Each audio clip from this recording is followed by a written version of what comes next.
પાંડેસરા વિસ્તારમાં સિટી બસના ડ્રાઈવરે મોપેડ ચાલકને ટક્કર મારતા સુરત મહાનગરપાલિકા વિસ્તારમાં દોડતી સિટી બસ ફરી એકવાર વિવાદમાં આવી છે। સુરત મહાનગરપાલિકા સંચાલિત સિટી લિંકની બસ સેવા સતત વિવાદમાં આવી રહી છે। આ પહેલા કંડક્ટર દ્વારા ટિકિટ ન આપવામાં આવતી હોવાનો વિવાદ ચાલતો હતો।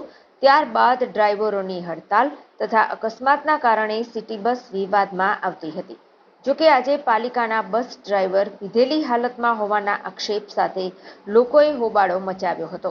બસનો ડ્રાઈવર દારૂના નશામાં ધૂત હોવાનો આક્ષેપ કરીને લોકોએ પોતાનો આક્રોશ ઠાલવ્યો હતો। બાદમાં પોલીસને હવાલે કરાયો હતો। સુરત શહેરના પાંડેસરા વિસ્તારમાં પત્રકાર કોલોની સર્કલ પાસે બસના ડ્રાઈવરે એક મોપેડ ચાલકને ટક્કર મારી હતી। આ અકસ્માત બાદ લોકો ભેગા થઈ ગયા હતા અને ડ્રાઈવરને નીચે ઉતાર્યો હતો। લોકોએ આક્ષેપ કર્યો હતો કે ડ્રાઈવર નશામાં ધૂત હતો અને તેના કારણે અકસ્માત થયો હતો। સુરત પાલિકા ડ્રાઈવરોને નોકરીએ રાખે છે ત્યારે તેની તપાસ થવી જોઈએ તેવી માંગણી કરવામાં આવી હતી।